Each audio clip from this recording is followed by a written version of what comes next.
One love, Far Nelson here, and today I'm here to talk to you about practicing to win.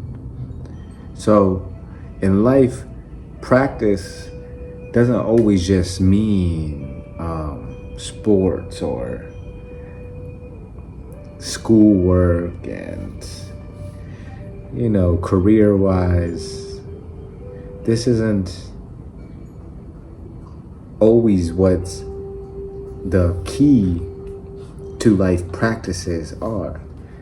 There's actually a universal practice that if you implement into your daily schedule, your daily routine, your life starts to enhance. So just like with sports and anything else in the physical life, the spiritual, life as well takes practice to truly win.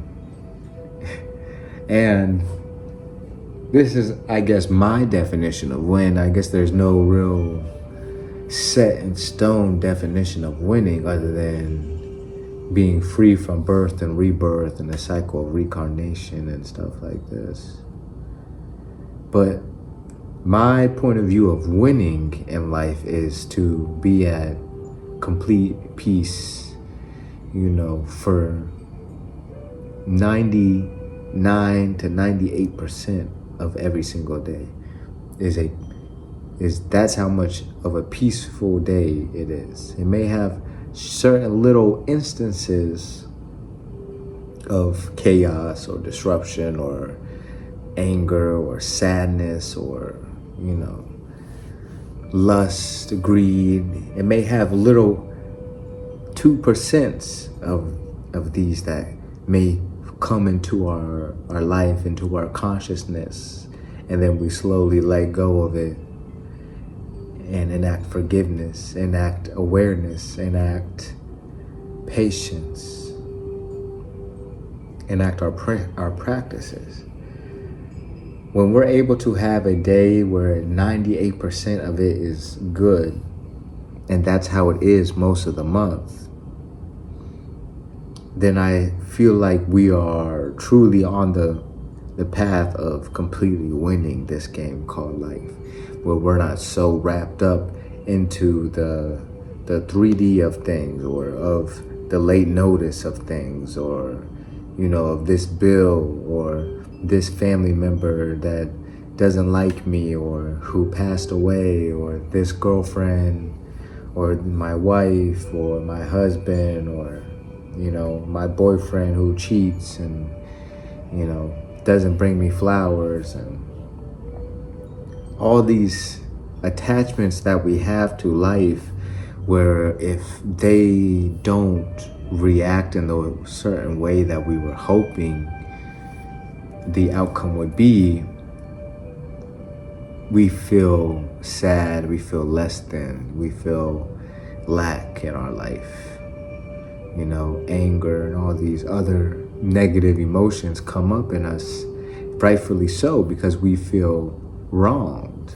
But when we learn how to detach ourselves and attach ourselves to the true purpose of life, which is to not be attached to so much in this life, that's when we're truly winning. And how do we get to this point where we aren't so attached to what we hope this person will be, or how we hope this situation will be, or how we hope we are going to be? How do we detach from this? And the only way that I have found that truly works is meditation. The more and more that you practice meditation, the more you'll be able to learn how to attach yourself more to your true self and the true sound current within all of us, the true word, the shab, the logos that guides us all if we're open and available to listen. When we attach ourselves to that true self, we are able to more freely detach ourselves from the chaos of this outside world, and we're able to tap back into that space in between our two eyes. Well, in between our two eyebrows, I should say.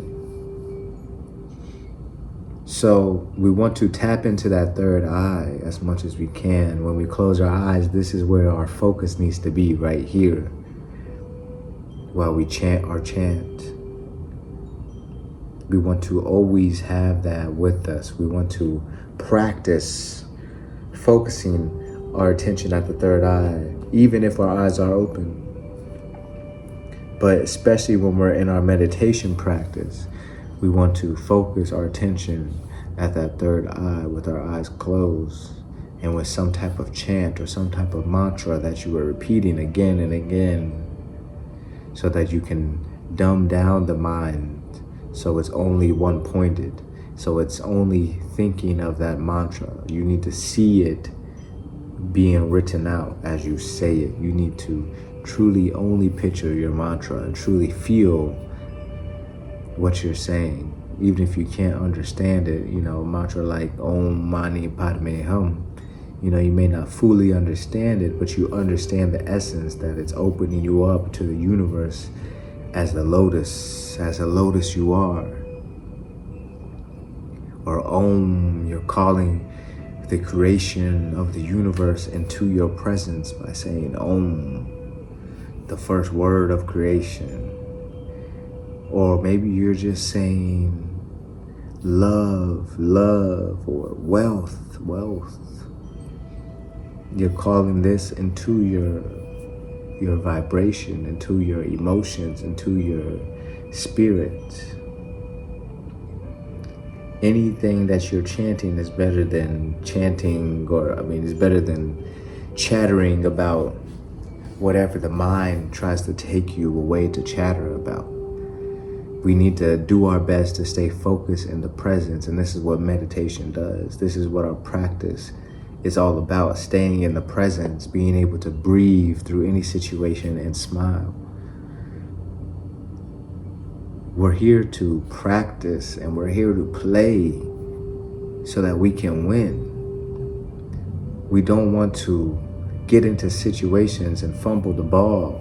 We don't want to get into situations and completely lose our minds, or we don't want to get angry and ruin a relationship when it could have been something that was flourishing, or give up on something that we couldn't have enough patience for when it could have been a blessing for us.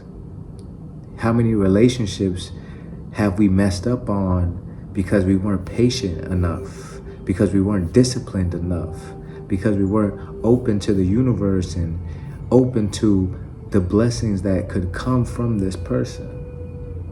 And then you end up with someone who is more hectic, or someone that you don't align with, or someone that is abusive even. And you think back, oh wow, that person was so good to me. I can't believe I treated them like this. Or I can't believe that person treated me like this. I was so good to them. Now look at the relationship they're in now. Look at the situation they're in now.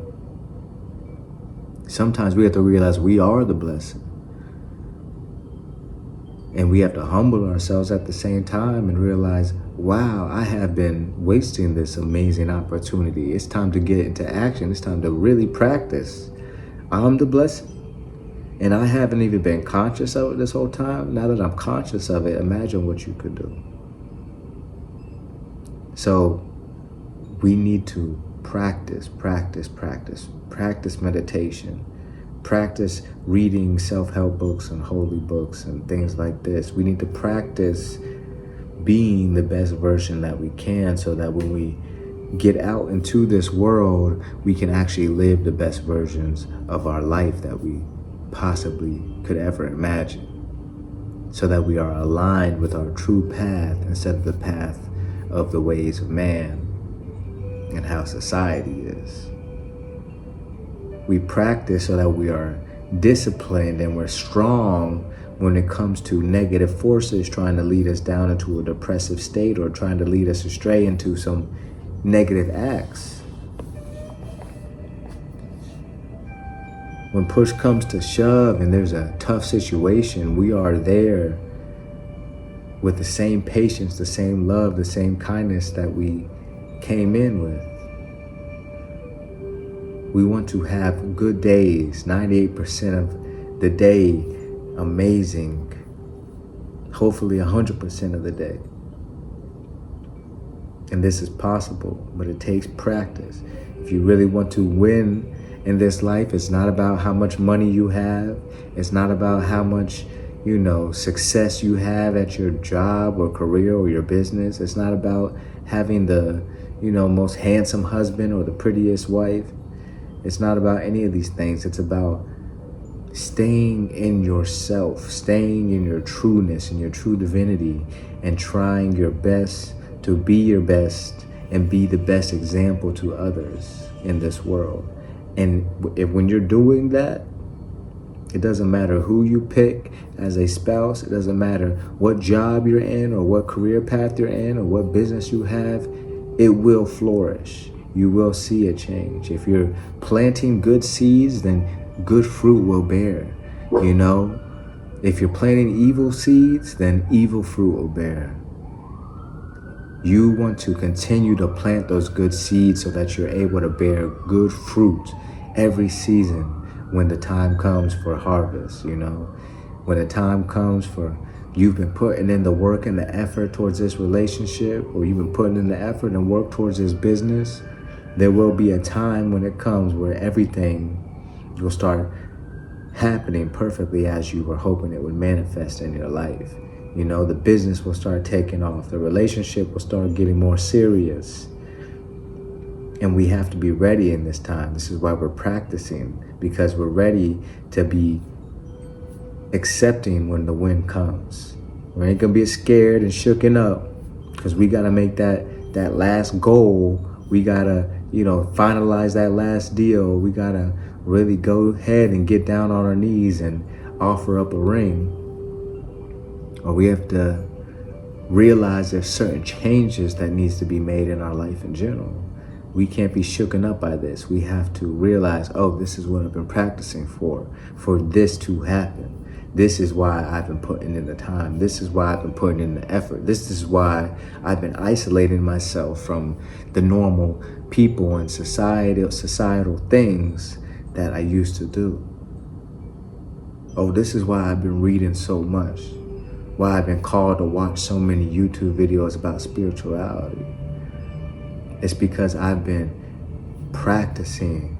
I haven't even realized that I've been practicing for something, but the Most High just told me, you need to start practicing. And sometimes that's how it is. Sometimes the Most High just tells you, you need to start practicing. And you're like, I don't think this is what I need. I think I need therapy, or I need pills, or I need something, a vacation. The Most High says, no, just start practicing and get ready for the blessings. Usually you don't hear that part till later, that get ready for the blessings part. But what you do hear lots of times, I'm sure, is start practicing, start praying, start meditating, start reading. And we just ignore it, go on our phone. But soon you won't be able to ignore it, just like what happened to me. You can't ignore it eventually. And you're gonna start practicing. Sometimes people wait till they're 50, 60 years old. They say, I wanna wait till I get old and I get boring so I can do that.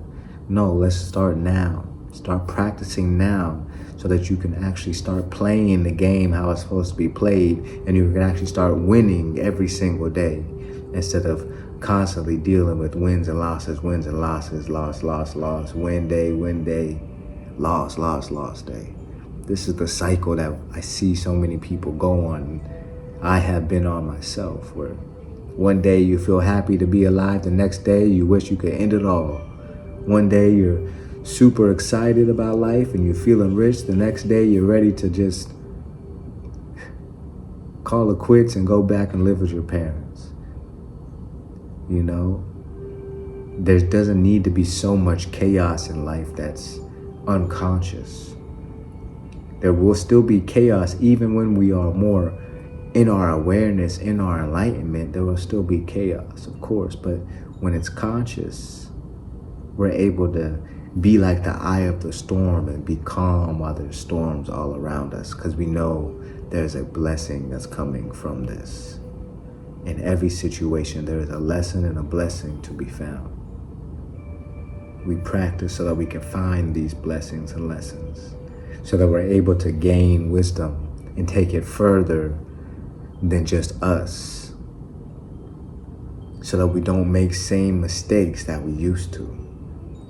This is why we practice, because we see the mistakes we've made in our past and maybe that we still are making, and we realize, oh, I need more practice. I wasn't patient then. I wasn't as kind as I should have been. Oh, I know they were in the wrong, but I shouldn't have kept arguing with them. What am I doing arguing with people? Let things go, forgive, be patient with people. Sometimes people don't need to hear the truth.